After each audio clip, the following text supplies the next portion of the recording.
Hello students. मैं doctor Anil Arora, department of botany, Dungar college Bikaner से।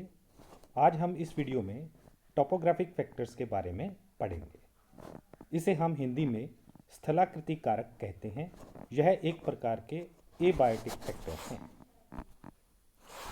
Topography refers to the form of the landscape, its steepness, shape and slope aspect, the direction a slope faces। Topographic या स्थलाकृति होती क्या है? ये हमारी जो भूमि है उसके रूप को बताती है। वो हमारी भूमि किस प्रकार की है उसको स्पष्ट करती है। अर्थात इसमें हम इंक्लूड कर सकते हैं स्टीपनेस कि उसकी ढलान कैसी है, शेप उसकी आकृति कैसी है, और स्लोप उसकी ढाल कैसी है, या उसकी जो स्लोप है उसकी दिशा डायरेक्शन कैसी है, ये हमें उसके बारे में बताती है। Even with in a relatively small area, variations in the topography can create variation in temperature, moisture and exposure to sun and wind. ऐसा भी देखने में आया है कि जो स्थलाकृतिक कारक होते हैं वो छोटे छोटे स्थानों पर भी परिवर्तित हो जाते हैं, जिसके कारण से एक छोटे स्थान पर ही बहुत सारी विभिन्नताएं हमें देखने को मिलती हैं। ये विभिन्नताएं किस में होती हैं? तापमान में, आर्द्रता में, सूर्य के प्रति जो एक्सपोजर है उसमें, या विंड हवाओं के रूप में। These differences create conditions that support different natural communities। ये जो अंतर होते हैं ये लोकली जो वहाँ पर उपस्थित पादप हैं वहाँ पर उत्पन्न होने वाली प्राकृतिक समुदायों को सपोर्ट करते हैं, उनको फेवर करते हैं। तो छोटी सी जगह पर अनेक पादप समुदाय जो हैं वो विकसित हो जाते हैं। Topography creates differences in climate across very small distances. ये जो टोपोग्राफी है जब ये छोटे छोटे स्थानों पर जलवायु में परिवर्तन कर देती है, तो ये जो परिवर्तन चाहे वो तापमान में हो, चाहे वो आर्द्रता में हो, चाहे वो सूर्य के प्रकाश के लिए हो, चाहे हवाओं के लिए हो, उसे हम माइक्रो क्लाइमेट कह सकते हैं, उसे हम सूक्ष्म जलवायु कह सकते हैं। और ये हम सूक्ष्म जलवायु को देखते हुए हम ये अंदाज़ा लगा सकते हैं कि उस स्थान पर किस प्रकार के प्राकृतिक समुदाय जो हैं वो विकसित होते हैं या हमें दिखाई दे सकते हैं। Slope direction. अब हम बात करेंगे कि जो ढाल है, जो स्थलाकृतियां हैं, जैसे मान लीजिए माउंटेन हैं या हिल्स हैं, पहाड़ या पहाड़ियां हैं, उनके जो स्लोप डायरेक्शंस होते हैं, उनकी ढाल की जो दिशाएं होती हैं वो किस प्रकार से पादपों को प्रभावित या पादप समुदायों को प्रभावित कर सकती हैं। South facing slopes will tend to be sunnier and drier than nearby north facing slopes. जो दक्षिण दिशा की ओर ढाल होती है, ऐसी ढाल जो दक्षिण दिशा की ओर खुलती है वो उत्तर दिशा की ओर खुलने वाली ढाल की अपेक्षा ज़्यादा सूर्य के प्रकाश को ग्रहण करती है। परिणाम स्वरूप यह स्थान जो होते हैं वो प्राय शुष्क होते हैं। That's because the sun is always in the southern sky for those of us in the northern hemisphere. तो इसका मतलब ये है कि हम जो उत्तरी गोलार्ध में रहते हैं उनके लिए जो सूर्य है उसका प्रकाश प्राय साउदर्न दिशा में रहता है, प्राय दक्षिण दिशा में रहता है। इस कारण से जो दक्षिणी ढलान होते हैं वो शुष्क पाए जाते हैं, वहाँ पर सूर्य का प्रकाश अधिक होने से तापमान बढ़ जाता है। The sun rays strikes at a south facing slope more directly than they strike a north facing slope. तो जो हमारे दक्षिणी ढलान होते हैं उन पर सूर्य का प्रकाश सीधे पड़ता है, जबकि नॉर्थ या उत्तरी ढलान वाली जो दिशाएं होती हैं उनमें सूर्य का प्रकाश ऑब्लिक या तिरछा पड़ता है।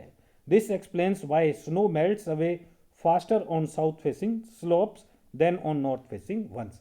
तो इससे हम ये भी देखते हैं कि जो साउथ फेसिंग स्लोप होते हैं, जो दक्षिण दिशा की ओर ढाल होती हैं, उन पर जमी हुई बर्फ प्राय तेजी से पिघलती है। अगर हम इसको कंपेयर करें उत्तरी जो ढाल होते हैं, जो उत्तर दिशा की ओर ढाल होते हैं, अगर हम उससे कंपेयर करते हैं तो साउथ दिशा की ओर ढाल वाली स्नो जो होती है, बर्फ होती है, वो तेजी से पिघलती है। It also explains why you will find plants adapted to sunny, drier conditions and warmer temperatures on the south-facing slopes, while nearby north-facing slopes may contain plants suited to more shade, moisture and cooler temperature.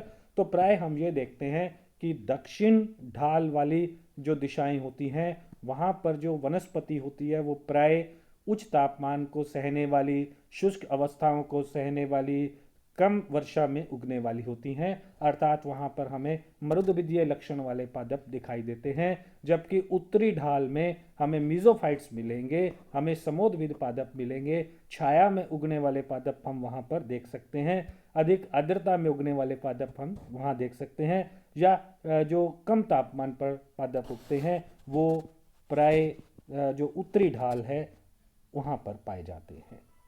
Slope shape. अब slope की shape क्या है, यानी जो ढाल है उसकी आकृति कैसी होती है।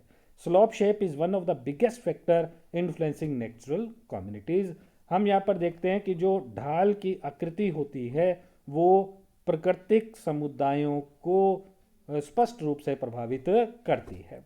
ढाल जो होती है वो दो तरह की हो सकती है, कनकेव और कन्वेक्स, अर्थात हम इसे कह सकते हैं अवतल ढाल और उत्तल ढाल। जो कनकेव स्लोप होते हैं वो एक बाउल की तरह होते हैं, एक कटोरे की तरह होते हैं, और कटोरे की तरह होते हैं तो it accumulate soil and moisture, तो यह मृदा और आर्द्रता को ग्रहण कर सकते हैं। जबकि जो उत्तल ढाल होते हैं, जो कन्वेक्स ढाल होते हैं, वो इसके जस्ट अपोजिट, जस्ट उल्टे होते हैं, विपरीत होते हैं। Turn that bowl upside down, जैसे हमने कटोरे को उल्टा रख दिया हो। जब हम कटोरे को उल्टा रखते हैं, अगर इस प्रकार के ढाल होते हैं तो क्या होता है कि ऐसे ढालों पर वर्षा का जल जो होता है वो तेजी से बह जाता है और अपने साथ मृदा को भी बहा करके ले जाता है। Water that does soak in drains through the soil rapidly, taking some of the soluble plant nutrients with it, leaving the soil dry and infertile. तो ऐसे जो ढाल, उत्तल ढाल होते हैं, जब पानी तेजी से यहाँ पर बहता है तो वो अपने साथ मृदा के पोषक तत्वों को और इसके अलावा जो मृदा के अंदर जो आर्द्रता होती है उसको भी तेजी से बहा करके ले जाता है, तथा इन स्थानों पर जो मृदा होती है वो अनउपजाऊ हो जाती है, वो हम उसे कह देते हैं कि इनफर्टाइल हो जाती है। Adding to the differences, in many cases convex slopes are at higher elevation than nearby concave slopes and are thus more exposed to wind, sun and lightning strikes। तो जो ऊंचाई पर उत्तल ढाल पाए जाते हैं, जो कन्वेक्स स्लोप्स पाए जाते हैं, वो अवतल जो ढाल होते हैं उनकी अपेक्षा सूर्य के प्रकाश के अधिक एक्सपोजर में होते हैं। वहाँ पर तेज हवाएं चलती हैं और वहाँ पर बिजली गिरने की संभावना भी अधिक रहती है। तो जो अवतल ढाल होते हैं वो प्राय निचले एलिवेशन पर, जो पहाड़ों पर जो निचले स्तर होते हैं, जो फुट हिल्स होते हैं, वहाँ पर पाए जाते हैं।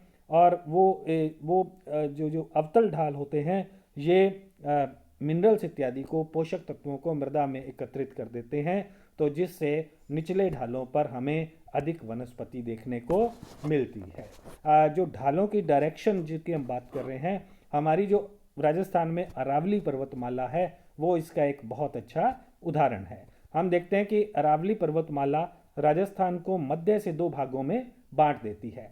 एक हिस्सा जो इसका है वो साउदर्न ईस्टर्न पार्ट कहलाता है, दूसरा हिस्सा इसका नॉर्दर्न वेस्टर्न पार्ट कहलाता है। तो हम देखते हैं जो इसकी ढाल जो है और इसकी जो ऊंचाई है, जब दक्षिण और पूर्वी दिशा से जब बादल आते हैं तो वो ऊंचाई पर जाकर के इसी दिशा के अंदर, इसी भाग के अंदर बरस जाते हैं, और खाली बादल वो नॉर्थ और वेस्टर्न दिशा में या हिल्स को क्रॉस करके उत्तरी पश्चिमी क्षेत्र में पहुंचते हैं, तो यहाँ पर वर्षण अत्यधिक कम होता है। परिणाम स्वरूप राजस्थान में दक्षिणी पूर्वी भागों में वनस्पति अधिक दिखाई देती है, जबकि उत्तरी और पश्चिमी क्षेत्र डेजर्टिक हैं। यहाँ पर मरुस्थल विकसित है जिसे हम थार मरुस्थल या ग्रेट इंडियन डेजर्ट के नाम से भी जानते हैं। तो इस प्रकार टोपोग्राफिक फैक्टर जो हैं, जो स्थलाकृतियाँ हैं, वो भी पादपों या पादप समुदायों को प्रभावित कर सकती हैं। Thank you.